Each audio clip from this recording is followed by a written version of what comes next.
Bapak ini makan kuliner ekstrim. Ia memakan sup ular dengan penyajian yang ngeri. Disajikan di mangkuk, sup ular ini berisi kepala dan ekor yang utuh. Bapak ini memakan sup tersebut dengan lahap. Video sop ular piton dengan kepala dan ekor ular yang masih utuh, diunggah oleh akun TikTok Alfa_Syahrial. Di tayangan tersebut, nampak sup ular tersebut dinikmati sebagai lauk. Ada yang mau join bareng si bapak? Tulis keterangan unggahan video tersebut. Terekam bapak ini makan seorang diri. Dia mengambil tulang di dalam sup dengan tangannya. Bapak ini lalu memakan tulang tersebut. Di mangkuk, terlihat kepala ular dan ekor terendam kuah sup. Baik kepala ular dan ekor ular masih utuh. Terlihat sisik ular piton yang berwarna kuning dengan pola batik.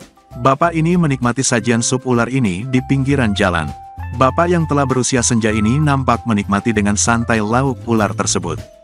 Video sup ular piton dengan kepala dan ekor ular yang masih utuh mendapat berbagai komentar dari warganet.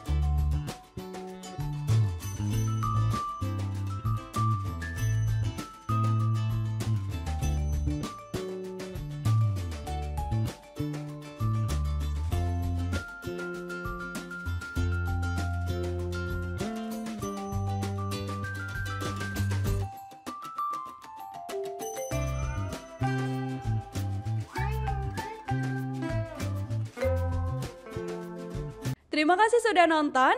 Jangan lupa like, subscribe, dan share ya.